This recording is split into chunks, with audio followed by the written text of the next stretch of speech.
Alright, welcome back everybody to another video. In today's video, we're gonna be going for max paragons and also just filling up the map with just support towers or temples or whatever. We're going for late game essentially. So, yeah, let's get started. I am narrating over this, so it's not gonna be in real time, but hey, what can I do? Anyways, so I'm gonna start with the farming strategy that I did, and I actually had multiple going on, so I mean, there's not really going to be one I'm going to favor over the other. I kind of just went with what I had and what I kind of wanted to go with. So, I mean, the farming strategies I really used were the banana farms. I mean, those are generally pretty good. The village is probably one of the most strongest in terms of money making because that thing probably made me like, I think near 6 million in the end. I did sacrifice around, I believe it was 9 banana factories. I'm not 100% sure though. I didn't really check before I sold it. I mean, I could probably review the footage, but I'm honestly kind of lazy to do that. And I literally recorded this. It was like a 8 hour long recording of just me playing the game. So I don't know if I really want to sift through that, but yeah. So that was like one of the farming strategies that I did. That one's pretty good. And since I had Geraldo, obviously I bought the figure, which will eventually cap out at 10 million. And I literally don't actually use it because these farming strategies made me so much money to the point where I was sick of it. And honestly, I could have probably stopped earlier, so that was kind of my bad. But another farming strategy that I did use was using the merchants. Now, the merchants I think are pretty good. I mean, if you especially pair them with the marketplaces, they can make a lot of money. And on top of that, you kind of just need it for general pops or um I think they're called Paragon Power or something. I'm not 100% sure what it's called, but yeah, you need those to get more levels for your Paragon to get to 100. And I mean, the goal of this was to max it out. So yeah, and that is a pretty viable strategy, especially if you pair it up with the Monkey City, I believe, which does increase the amount of money it generally produces. I'm not 100% sure, but I'm pretty sure that's what it does. And then the last strategy I did was actually just using the sniper monkeys. You'll be surprised of how much the sniper monkeys can do, especially when you pair it with Geraldo. So if you fill up your map with a lot of sniper monkeys, um, those monkeys drop a lot of drops a whole crate of money, which is really good. And I mean, if you get a lot of sniper monkeys, I mean, you generally should not. They act as a defense tower and also a money making tower. But when you pair it with Geraldo's ability, the cooldown, the refresh ability, it completely makes the money just flow. Now, I didn't really use Sniper Monkeys to my full advantage because with a tier 5, like a 050 Sniper Monkey, if you use that ability, all the other abilities pop. What I should have technically done was really just sell everything and just go for a Sniper Monkey strategy, because with the refresh ability, I could get all that money. But hey, I mean, in the end, it still worked. So I still had a lot of money, and I'm pretty satisfied with how the farming went. I mean, it doesn't really matter. Maybe I'll find the best farming strategy, but we'll see later. Anyway, so we're gonna go into when I got my first Paragon, which is the Dart Monkey. I mean, the Dart Monkey is, classic, the most basic out of all of them. I think this was kind of a pain in the ass though, because I'll be honest, the pops weren't rolling in.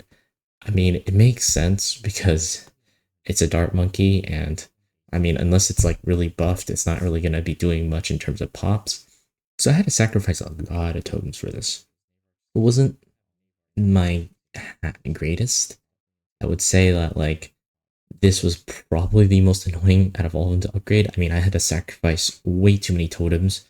I mean, if you kind of see on screen, I think I sacrificed 48 totems, which is honestly a ridiculous amount, and I should have not sacrificed that many, because then later on you'll see how I only needed to sacrifice 20 totems if I had all the other popping power and such at the ready. But honestly, with Geraldo being on the field, we kind of just needed to Paragon him quick because it'll eventually get to the point where he literally can't even get pops just due to the sheer amount of um, other troops and or other towers there are on the field. So I mean, now we're starting to set up for a boomerang farm or boomerang to get that guy to a Paragon level.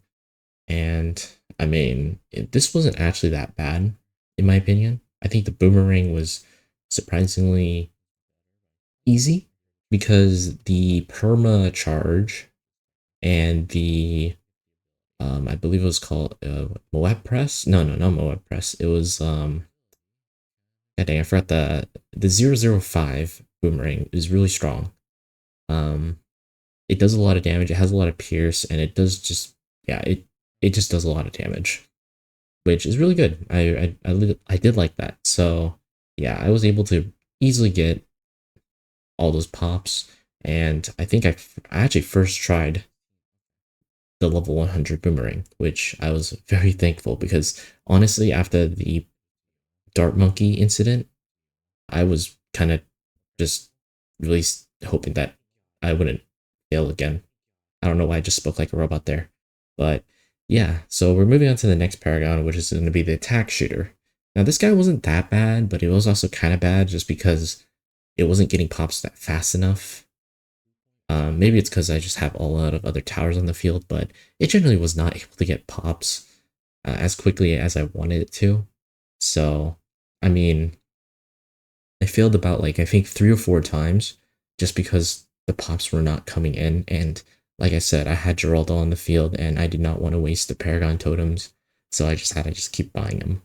So I mean, it is what it is. Not really much I could do there, but hey, I mean, I still got the Paragon in the end to level 100. I don't think it's personally that great after I kind of like did like a whole checkup at the end. I mean, there's gonna be a whole comprehensive thing at the end. Not that comprehensive though, but like kind of comprehensive. But yeah, so we're gonna go to the next Paragon, which is gonna be, I believe, the Navarch. Navarch was pretty easy. The ability is really strong, with also just the other towers being able to farm monkey money or money, whatever it is. I was able to easily get this Paragon to level 100 pretty honestly pretty simply. It wasn't very difficult. I just had to make sure I get enough totems. So yeah, I believe it's coming up soon after this round ends. But yeah, I think difficulty wise to get this guy to Paragon 100, it was probably, I don't know, maybe a 2 in difficulty because I mean it just isn't really that hard, especially if you just abuse the ability. You should be able to get it pretty quickly. So I mean that's level 100 right there. And I believe now we're moving into the next one. Oh yeah, and I do sell the marketplaces as I do not have any votes. It's just to make space. So, I mean, yeah, I'm fine with that. But, I mean, I don't know. I mean, you can keep them if you want, but I don't think they're that useful. But now we're going to move to the next Paragon, which is going to be the Wizard Paragon. And this time I'm actually able to count the amount of troops I have. I don't just place them in random places. So I do have about 20 totems, I believe. Yes. And then I do have enough sacrifices and I do have enough pops. So with all this, I do get the Magus Perfectus to a level 100 first try. One thing I will say though, for 2.6 million money that I had to spend on this guy, it was not worth it. I'm just gonna say that it was just not worth it. But anyways, we're gonna now move into the next tower, which is going to be the Ninja Monkey Tower, or the Ninja Paragon, the Shadow something. I forgot. I'm sorry guys, I forgot. But yeah, this guy was pretty easy. With when you have the ability Balloon Saboteur, one of the most broken abilities in the game. I mean, every single Moab starts damaged, which is really good. And yeah, generally pretty easy. Got only 20 totems, and then I had enough sacrifices. Was easily able to get an Ascended Shadow. There you go. That's the name. Ascended Shadow. And yeah, for only that much money, it's pretty cheap. I'm honestly kind of glad. Well, that was the Ascended Shadow. And now we're going into the Builder Monk, or not the Builder Monk, what the heck? Monkey Engineer. What am I saying? Okay, we're going to the Monkey Engineer, which this guy was actually pretty easy because the Balloon Trap did most of the work. Balloon Trap XXXL or something is really, really good. So I wouldn't really stress on pops with this guy, especially since this guy is just overall pretty good. So, I mean, yeah, I mean, I got him to Paragon 100 pretty easily. And now we're doing the monkey sub. I don't know why I edited this so fast, but it's okay. Anyways, so now we're going to the monkey sub, and monkey sub was pretty easy since I actually started it pretty early. But if you don't start early, you're kind of screwed in terms of pops because it does take a while since pops don't really come too easily. But yeah, so now we're going to the next part, which I'm actually just placing a bunch of the tier 4s right now. And the main reason for this was because I was struggling around here for some reason. I did see some balloons starting to pass, at least a little bit more than halfway. I don't think it was that big of an issue though, but at around 300-ish, it did start becoming an issue, and DDTs started coming really quickly. So I did want to place some things to protect my base a bit more. And I did also get the a level 100 Spike Factory Paragon, which is also really nice. And we will see it do work. Spoilers, but yeah, I think overall it does work out pretty well. I was able to get all temples on the field. I will say that, I mean, the thing is that it was kind of annoying to place them perfectly, but I somehow did it. No, not perfectly, but I did it well. And now we're going to the Paragon Ace. The Ace was honestly really, really easy. I would not stress getting him to Paragon 100, and to be quite honest, yeah, it was very, very simple. I mean, yeah. I mean, with Flying Fortress, it's probably one of the easiest, I think probably the easiest Paragon to straight up get to Paragon 100 just because of the Flying Fortress. So yeah, I wouldn't really stress about that. And then after this, I kind of just placed a bunch of tier 5 towers down. I did not place some of them. I don't know why I placed some of them, though, to be honest. Like, for example, this Beast Handler with the Falcon, or the Pukai, or whatever the name is. Not a great decision. Pukai is pretty weak. I have a whole thing where I just kind of talk about all the towers I placed and stuff. And there were some towers that were just not as good as the others. And that's fine. I mean, it's okay. It's just I wasn't really focused on focusing on tier 4s and tier 5s. I was mainly focused on doing the Paragons more. Maybe if I do like another like round of this stuff or another game of this, maybe I'll focus it. But honestly, there were many things I could have improved on this, but I mean, I'm still satisfied. I think it was okay. Now, personally, I think I don't know. I feel like I've definitely wasted some space for sure. I mean, there's a lot of dead space here, but I tried my best. That's yeah. So I mean, we're just placing down stuff, and yeah, honestly, I was kind of struggling trying to place more super monkeys. I really did want to place more super monkeys, but yeah, there wasn't really any way for me to do that. But I did place a bunch of things that I would enjoy. But anyways, yeah, my computer, yeah, you can see that it's lagging already. And I'll show you the last round that I decided to do. I decided not to do more than that, but hey, enjoy this little clip.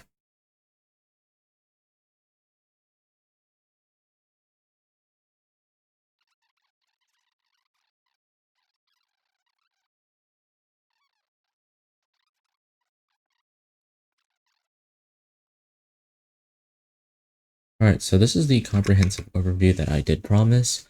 Yeah, honestly, to be quite honest, I didn't really, I was not that shocked that it took a long time to finish that last round because of lag issues, and also there's just so many things going on the screen. So it does make sense, and I'm pretty sure the balloons just keep coming. They literally just keep coming. I think if you ever seen like the video where the guy made it to like round 969, I think. Yeah, that was crazy. The amount of balloons that you saw at normal speed coming was insane. But anyways, let's kind of just go through some of these towers and see kind of like where they stand. So, I mean, obviously, I believe the best one was going to be the Boat Paragon by far. If I can click it, yeah, 5.8 billion. Then the Ninja Monkey with 3.6 billion. Who would be the third best though? Let's see. So not the Vengeance Temple. Maybe this guy? Huh. It's kind of lower than I thought he would be. I thought he would be a bit higher, close to a billion. What about the Boomerang? I'm just gonna look at the Paragons for now. So let's see, 1 billion. Okay. Ooh, 1.3. Okay, so that's pretty much number 3, I think. Yeah, 700. Dart, I'm not even gonna. Yeah, Dart 400. Not even half a billion yet. But you, 900 million. Yeah, not too bad. Some of the Paragons are definitely not as good in the later stages of the game, but in the early stages, it's pretty solid. Um, yeah, so it seems like the Boat Paragon's obviously the number 1 taker. Number 2 would be the Ninja Paragon, and then the number 3 would probably be the Spike Factory. I don't think I'm missing a Paragon, hopefully. I think it was all 10. Yeah, Temple's coming up, so it's pretty close. Um, let's see. Let's see the other like tier 5 towers, I guess. So out getting rid of the Vengeance Temple. Let's see. So that guy, not that great, not that great. Yeah, 65. Let's see. I did believe. Oh yeah. Oh, Wizard Paragon. Yeah, honestly, kind of disappointed. I've always been disappointed by the Wizard Paragon. Oh, this one's pretty good. 200 million is pretty good for a tier 5 tower, especially in the later stages of the game. Um, that's not bad. It's 52 million. Um, honestly, did more than I thought. I believe there was a glitch with this guy where you could stack a lot of the bonuses or something. I don't know. There was something that you could have done.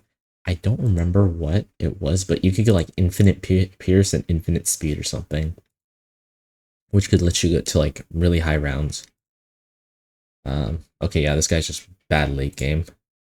It's okay. So Legend of the Knights, or not Legend of the Knights, but Dark Champions, yeah, they're doing work. I mean, around 30 million to what, 16, 15? Oh, that one's 10. Well, that's a bad placement. That's just on me at that point. Not that great. I mean, yeah, honestly, overall, as you kind of expect. Some tier 5 towers are really good, some are not as good. Temples are putting in all the work. I think, yeah, depending on where they're placed, because I think the ones that are closer to the track that have a good line of sight, for example, like there's this like little line that goes down.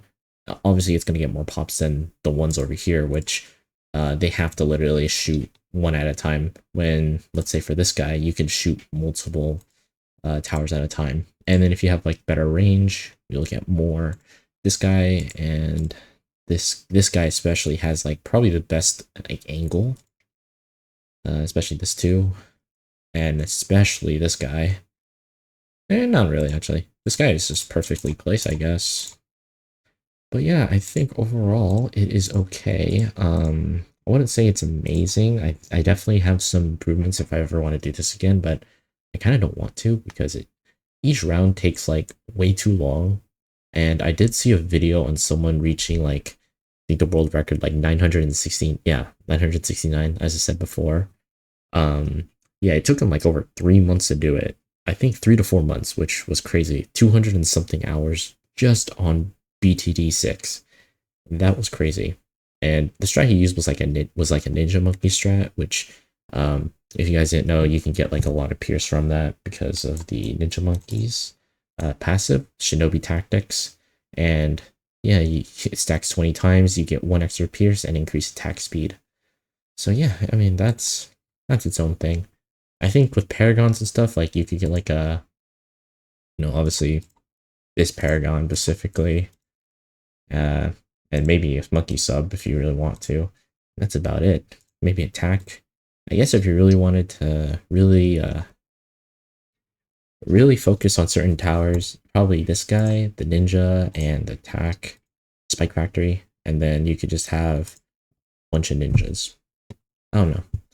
That's maybe me, but hey, that's about it. So anyways, thank you guys for watching. I hope you guys had a great time. If you did enjoy the video, please drop a like. I mean, I don't really ask for it often, but I did spend a lot of time on this video, so I mean, this time I'm going to be asking, so yeah. Anyways, I'll see you guys next time. Goodbye, everybody.